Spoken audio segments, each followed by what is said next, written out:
What would it look like if characters from My Hero Academia had their own domain expansions? Domain expansions are easily one of the best things about Jujutsu Kaisen, and in today's video we're going to theorize what kind of domains Deku, Shigaraki, and a bunch of characters would have if you transferred them to the JJK universe.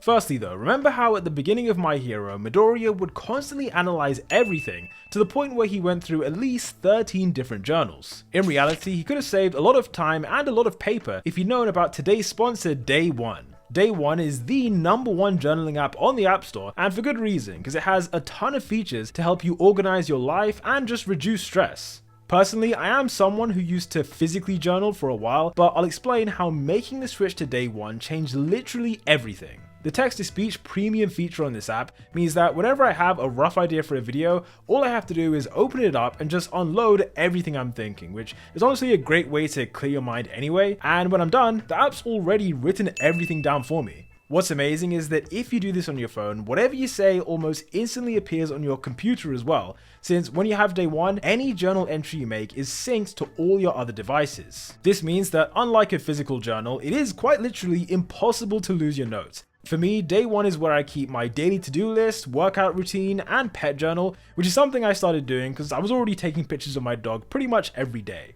Besides that, the app is great for productivity. In fact, earlier this month I released my longest ever YouTube video, and the entire creative side of the process was handled on Day One. This includes coming up with the initial idea, creating characters, designing the draft artwork, and writing the whole script itself. All of it was done on this one app. When you combine that with all of the premium features like speech-to-text, unlimited devices, and custom daily reminders, Day One is infinitely more convenient than using paper journals or expensive programs. If you want to try for yourself, be sure to follow the link in my description and go to dayoneapp.com/turtlequirk and use code turtlequirk to unlock all premium features. Once again, that's dayoneapp.com/turtlequirk, which will give you exclusive access to your 2-month premium free trial. With that said, let's move on to the video, as the first domain we're going to talk about belongs to Deku. By putting Midoriya in Jujutsu Kaisen, it's natural that One For All would still be his curse technique. However, to keep things fair, it'd have to work a lot differently. As we know, One For All gives Deku raw physical strength that's clearly above anyone in JJK, not to mention he has 6 additional quirks including Black Whip, Smokescreen, and a bunch of other things. Putting it simply, it just feels out of place in Jujutsu Kaisen, and so to fix this, I modified One For All into a curse technique inspired by Hakari and Higuruma. Like these two characters, Deku's technique comes with a built-in domain expansion, which for him would be the only way to use his technique. The name of this domain is Vestige Soul Arena, and it works by tapping into Deku's brain and creating an environment based on one specific memory. By now, we've all seen that One For All contains memories from each past user, and Vestige Soul Arena uses that to its advantage. When activating the technique, Deku is presented with 9 memories from his own life, and he has to choose one of them as the theme of his domain. All 9 themes come with their own unique effect, so the choice Deku makes will determine what his domain can do and also what it looks like. For example, the sports festival theme is based on his memory of that event, and if selected, his domain takes on the appearance of the UA Stadium. Like every domain out there, the stadium comes with a guaranteed attack that can't miss, which is also sometimes referred to as a sure hit. The stadium's sure hit is that it instantly drains cursed energy from anyone trapped inside until all they're left with is 5%. This is a direct reference to how, at the time of the UA Sports Festival, Midoriya's body could only handle 5% of One For All. Vestige Soul Arena applies that 5% rule to anyone trapped inside the stadium, with the one exception being Deku himself. Understandably, as owner of the domain, he doesn't lose anything, and instead he temporarily gains all the curse energy that was taken from his opponent. In that sense, the purpose of the sports festival theme is to turn the tables against anyone who has massive reserves of curse energy and essentially use their own strength against them.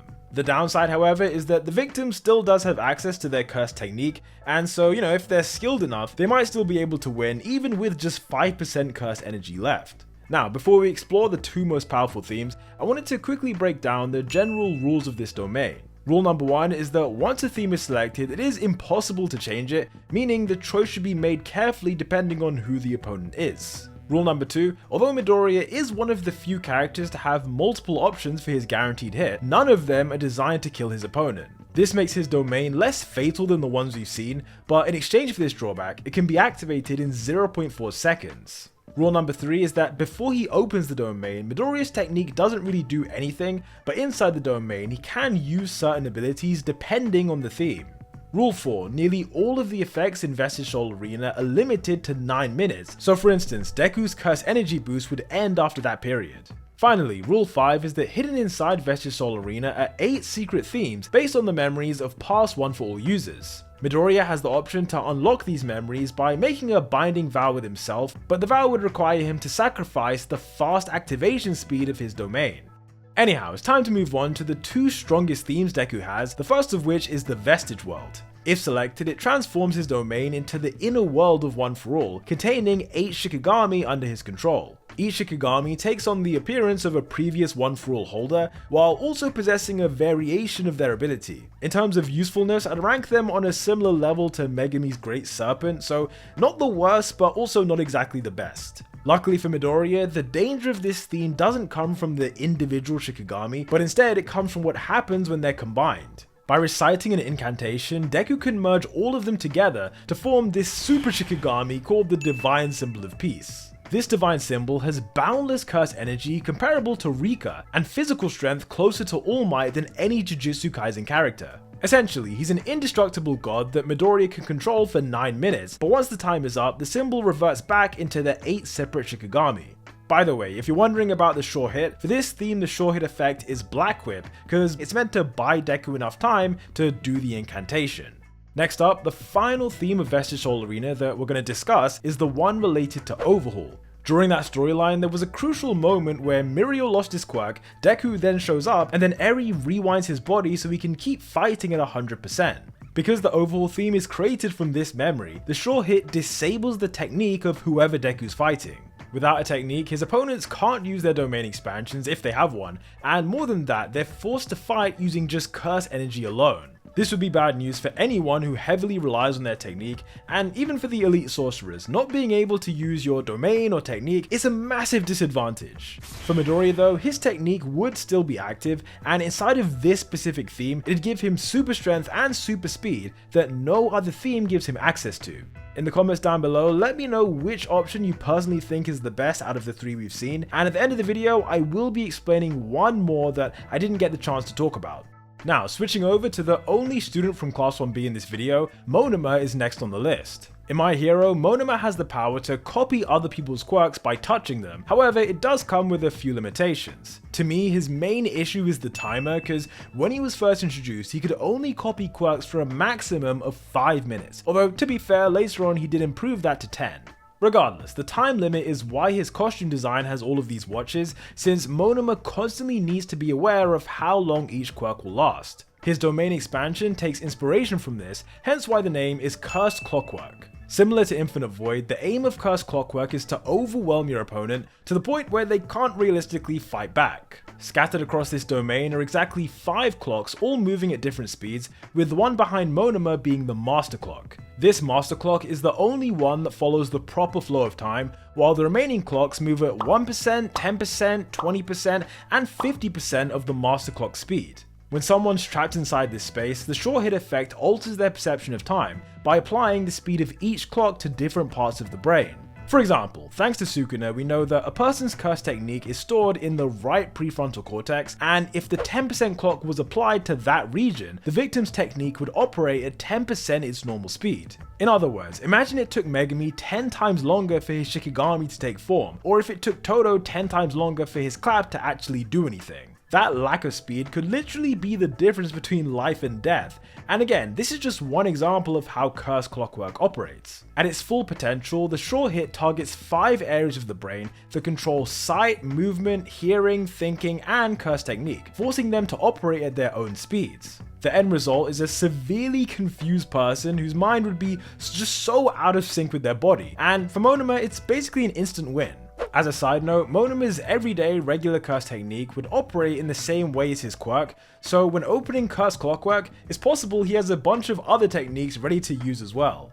Following this, we have Grandiose Monument of Destruction, which is the name I decided to give Shigaraki's domain. Usually, in order to decay someone, Shiggy has to make physical contact either with that person or with the ground itself. Because of this, heroes like Endeavor were able to avoid getting killed in Season 6 simply by flying in the air. However, inside this domain, there's no way that could work, because Grandiose Monument of Destruction works in a similar way to Mahito's domain, in that, being inside it is literally like being in Shigaraki's hand. As a result, decay will reach them regardless of where the victim is, as the sure hit affects everyone inside the space except Shigaraki himself.